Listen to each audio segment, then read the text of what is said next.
Good evening everyone. कल हमने ये चैप्टर कर लिया था 9th वाला एनसीईआरटी हिंदी चिड़िया। आज हम लोग करेंगे पार्ट से आगे की एक्सरसाइज। अब हमने इसके एमसीक्यू कर लिए थे एंड मिलान करो भी हो गया था, पंक्तियों पे चर्चा भी हो गई थी हमारी, और सोच विचार के लिए और अनुमान और कल्पना ये क्वेश्चन अभी मैं आपको इसी में यहाँ पर ऐड कर दूँगी। ओके, देखिए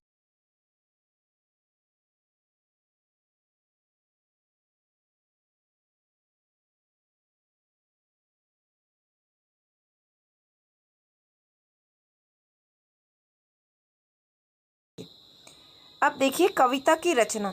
सब मिलजुल कर रहते हैं वे, सब मिलजुल कर खाते हैं वे। रेखांकित शब्दों पर ध्यान दीजिए।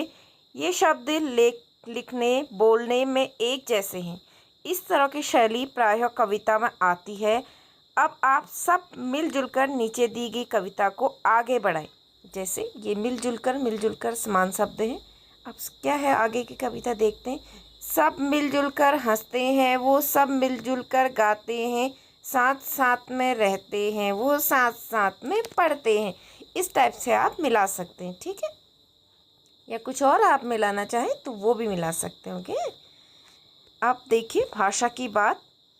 पीपल की ऊंची डाली पर बैठी चिड़िया गाती है, तुम्हें ज्ञात क्या अपनी बोली में संदेश सुनाती है। आप रेखांकित शब्दों पर ध्यान दीजिए। गाती सुनाती रेखांकित शब्दों से चिड़िया के गाने और सुनने के कार्य का बोध होता है। वे शब्द जिनसे कार्य करने या होने का बोध होता है उन्हें क्रिया कहते हैं। कविता में ऐसे क्रिया शब्दों को ढूंढ कर लिखिए और उनसे नए वाक्य बनाएं। जैसे गाती है, खाती है ना, देती है, तो ये सारे क्या हैं, क्रिया शब्द हैं। तो आपने जैसे चिड़िया खाना खाती है, चिड़िया सबको संदेश देती है, चिड़िया सबको गाना सुनाती है, तो ऐसे शब्दों का, ऐसे आपने वाक्यों का प्रयोग करना है शब्दों को लेके। ओके, पाठ से आगे देखिए भावों की बात। जब आप नीचे दिए गए दृश्य देखते हैं तो आपको कैसा महसूस होता है। अपने उत्तर के कारण भी सोचिए और बताइए। आप नीचे दिए गए भावों में से शब्द चुन सकते हैं। आप किसी भी दृश्य के लिए एक से अधिक शब्द भी चुन सकते हैं। अब देखिए ये सारे भाव हैं, ये जितने भी शब्द हैं ये मनुष्य जीवन के भाव हैं।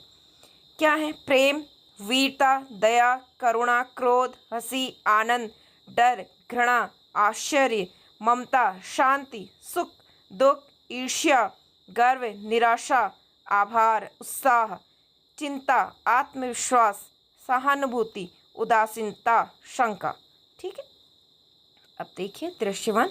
आपको कहीं से किसी पक्षी के चहचहाने की आवाज़ सुनाई देती है तो आपको कैसा लगता है? इसमें से आपके मन में कौन सा भाव जागृत हो जाता है? या कौन सा भाव जाग जाता है आपके मन में अचानक से? आनंद या उत्साह भी हो सकता है यहाँ पे, ठीक है। शाम के समय किसी पेड़ पर अनगिनत पक्षी एक साथ चहचहा रहे हैं तो आपको कैसा फील होता है? आश्चर्य होता है ना, बहुत ज़्यादा। कोई गाय अपने बच्चे को दूध पिलाती है तो आपको उसकी ममता नज़र आती है वहाँ पे, है ना। तो इस तरह के शब्द आपने छांटने हैं। 4 देखिए, कोई व्यक्ति अपने वाहन की खिड़की से कूड़ा बाहर फेंक देता है तो आपको कैसा लगता है? उससे क्या क्रोध आता है उस पर ना। 5th देखिए, कोई बच्चा किसी व्यर्थ कागज को कूड़ेदान में डाल देता है, उदासीनता महसूस होती है। 6 देखिए, कोई व्यक्ति बिना हेलमेट पहने बहुत तेज बाइक चला रहा है तो आपको इसमें क्या होता है? एकदम चिंता हो जाती है। 2 प्राणी किसी कारण लड़ रहे हैं तो आपको शंका हो जाती है। एक व्यक्ति जिसके पैर नहीं है वो विशेष रूप से बनाई गई तिपहिया गाड़ी पर यात्रा कर रहा है तो आपको। 9 देखिए, किसी स्थान पर नेत्रहीन व्यक्तियों के लिए भारतीय यानी ब्रेल लिपि में सूचनाओं के बोर्ड लगे हैं तो आप उसको सहानुभूति से देखते हैं। कोई व्यक्ति किसी को अपशब्द कह रहा है तो आपको उससे क्या होता है? निराशा होती है। कोई व्यक्ति किसी ज़रूरतमंद भूखे को भोजन दे रहा है तो आपको क्या लगता है? बहुत ज़्यादा शांति मिलती है। कोई लड़का विशिष्ट भोजन बनाकर अपनी बहन को खिला रहा है तो आभार महसूस होता है, ठीक है। तो ये सारे शब्द बहुत सारे दिए गए हैं, वाक्य थोड़े से हैं। आपको जो भी सुटेबल शब्द लगता है आप उसके अकॉर्डिंग यहाँ पे भाव लिख सकते हैं। ओके, नेक्स्ट देखिए ख, उपयुक्त भाव से आप कौन से भाव कब कब अनुभव करते हैं? भाव के नाम लिखकर उन परिस्थितियों के लिए एक एक वाक्य बनाइए। अब भाव क्या है? आत्मविश्वास। जब मैं अकेले पड़ोस की दुकान में कुछ खरीद कर ले आता हूँ तो मेरा आत्मविश्वास बढ़ जाता है। इस तरह के भाव। आज की पहेली, कविता में आपने कई पक्षियों के नाम पढ़े। अब आपके सामने पक्षियों से जुड़ी कुछ पहेलियां दी गई हैं। पक्षियों को पहचान कर सही चित्रों के साथ रेखा खींच कर जोड़िए। चलिए। दिखने में हूँ हरा हरा, कहता हूँ सब खरा खरा, खाता हूँ मिर्ची लाल, कहते सब मुझे मिट्ठू लाल। ये तो हो गए तोता जी। अब यहाँ का पढ़ते हैं। रहता है घर के आसपास, रंग है उसका काला खास, जो भी दोगे खाता है वो, झुंड में आ जाता है वो। कौवा में लगा लेते। सुंदर काले मेरे नैन, श्वेत शाम है मेरे डैन, उड़ता रहता हूँ दिन रैन, खेलूं पानी में तो आए चैन। बतख। संदेश पहुंचाना मेरा काम, देता हूँ शांति का पैगाम, करता हूँ गुट्टरगू, ये तो है कबूतर। पीता हूँ बारिश की बूंद, रखता हूँ फिर आंखें मुंह, देखो चकोर है मेरी साथी, बिना उसके घूमूं ऊँघू ऊँघू। पपीहा। अब आइए यहाँ। कूहू कूहू मधुर आवाज सुनाती, घर अपना मैं कहाँ बनाती, काली हूँ पर काक नहीं, बतलाओ मैं क्या कहलाती, कोयल कहलाती। तन मेरा सफ़ेद, गर्दन मेरी लंबी, नाम बताओ, सच्ची सच्ची कहलाता हूँ मैं जल पक्षी। ये हैं ये वाले पक्षी। ओके। अब आइए आगे। चित्र की बात। इन तीनों चित्रों को ध्यान से देखिए और बतलाइए आप पक्षियों को इनमें से कहाँ देखना पसंद करोगे और क्यों। ये देखिए आप, हम इनको पेड़ में देखना पसंद करेंगे, इनको भी पेड़ में देखना पसंद करेंगे। निर्भय विचरण। ये देखिए, सीमाहीन उड़ते निर्भय विचरण करते। कविता की इन पंक्तियों को पढ़िए और इन चित्रों को देखिए। इन चित्रों को देखकर आपके मन में क्या विचार आ रहे हैं, जैसे इन चित्रों में कौन निर्भय विचरण कर रहा है। ठीक है, अब ये पक्षी कर रहे हैं, यहाँ देखिए ये लोग हैं निर्भय विचरण करने वाले, और ये लोग तो कैद हैं। और यहाँ, और ये देखिए यहाँ लायन और ये आराम से घूम रहे हैं जंगल में साथ साथ। वन में जितने पंछी हैं, खंजन कपोत चातक कोकिल काक हंस सुख आदिवास करते, सब आपस में हिलमिल। ठीक है, वन में सारे पक्षी एक साथ रह रहे हैं। हमारे परिवेश में भी पशु पक्षी साथ रहते हैं। आप विचार कीजिए कि हमारे परिवेश में उनका रहना क्यों आवश्यक है। बहुत आवश्यक है, क्योंकि जो पक्षी होते हैं वो बहुत सारे अननेसेसरी जो कीट होते हैं, इंसेक्ट्स होते हैं, उनको खाते हैं। टू देखिए, हम अपने आसपास रहने वाले पशु पक्षियों की सहायता कैसे कर सकते हैं। हम उनके लिए अनाज की व्यवस्था कर सकते हैं, हम उनके लिए पानी की व्यवस्था कर सकते हैं, और हम उनका शिकार न करें। हम उनके लिए ऐसा वातावरण बनाएं, ज़्यादा आवाज़ न करें, बहुत तेज़ म्यूज़िक न बनाएं, बहुत ज़्यादा हॉर्न न बजाएं ज़ोर ज़ोर से, जिससे शांत वातावरण रह सके हमारे घर के आसपास भी, और उन पेड़ों में पक्षी आ सके। और ज़्यादा से ज़्यादा पेड़ हमें लगाने चाहिए जिनमें पक्षी अपना बसेरा बना सकें। ठीक है। शब्द का अर्थ अनेक। उनके मन में लोभ नहीं। इस पंक्ति में मन का अर्थ चित्त बुद्धि है, किंतु मन शब्द के अन्य अर्थ भी हो सकते हैं। अब नीचे कुछ और पंक्तियां दी गई, उन्हें भी पढ़िए। आज मेरा मन पहाड़ों पर जाने का कर रहा है, व्यापारी ने किसान को 10 मन अनाज दिया। यहाँ पर मन का मतलब तोलने की एक इकाई है, यहाँ पर मन का मतलब इच्छा है। ठीक है। उपयुक्त वाक्यों में मन शब्द का प्रयोग अलग अलग अर्थ संदर्भों में किया गया है। इस प्रकार हम देखते हैं कि एक ही शब्द दूसरे संदर्भ में अलग अलग अर्थ दे रहा है। आइए इससे संबंधित एक और रोचक उदाहरण देखते हैं। मंगल ने मंगल से कहा कि मंगल को मंगल पर मंगल होगा। इस वाक्य में एक व्यक्ति दूसरे व्यक्ति से दिन, ग्रह, शुभ कार्य की चर्चा कर रहा है। ठीक है। आगे कुछ और ऐसे शब्द दिए गए हैं, शब्दों का अलग अलग अर्थ और संदर्भों में प्रयोग करें। जैसे कर, जो टैक्स होता है, दूसरा काम करना होता है। तीसरा कर का मतलब होता है हाथ, जैसे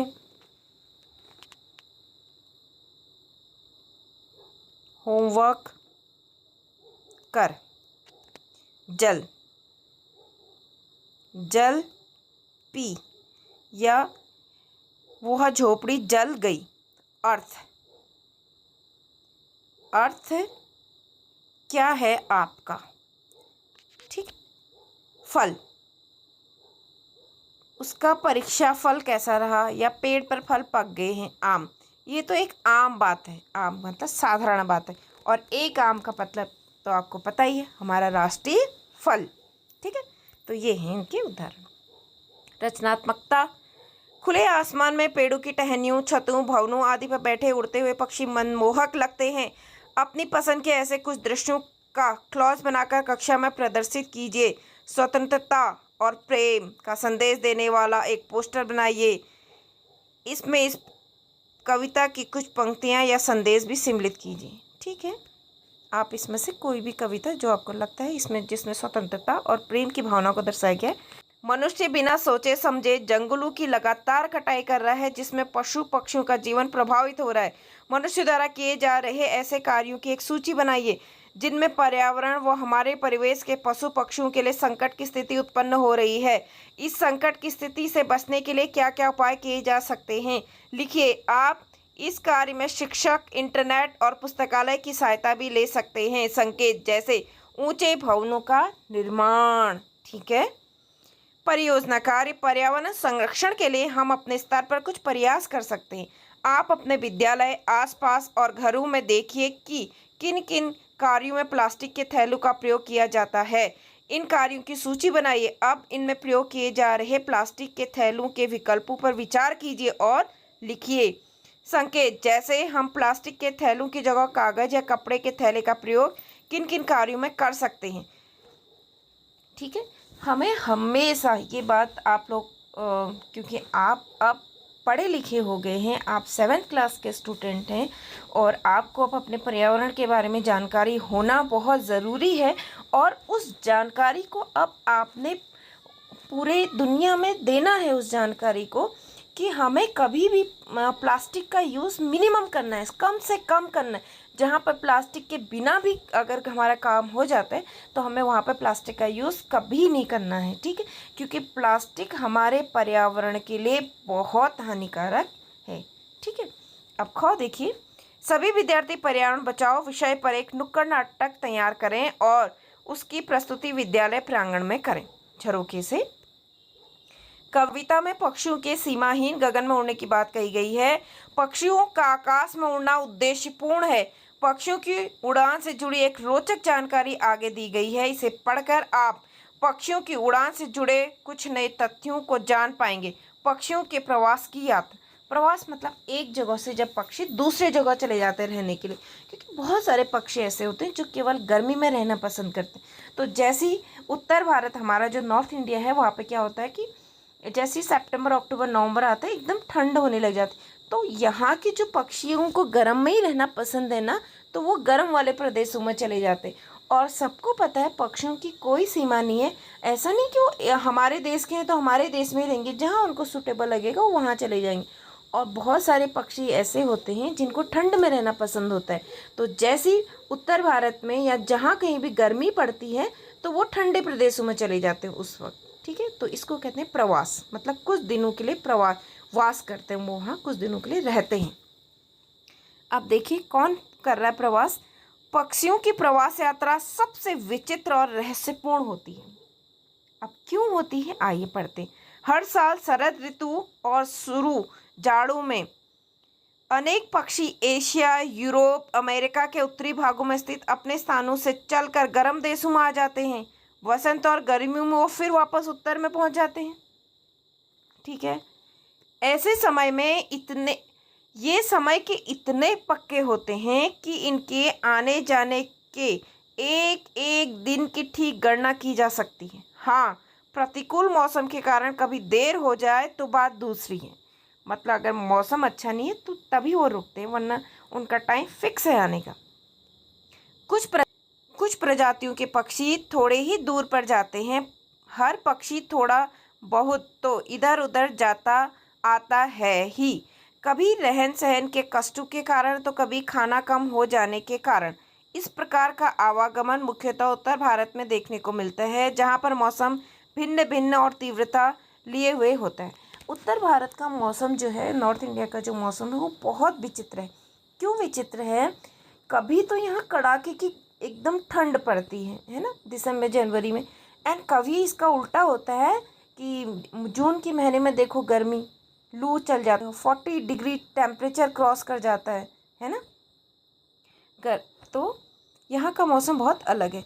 जो पक्षी ऊंचे पहाड़ों पर गर्मियाँ बिताते हैं वे जाड़ों में निचली पहाड़ियों, तराई अथवा मैदानों में चले आते। इस प्रकार का आवागमन भारत में बहुत अधिक पाया जाता है, जहाँ गंगा के क्षेत्र के बराबर में ही विशाल हिमालय है।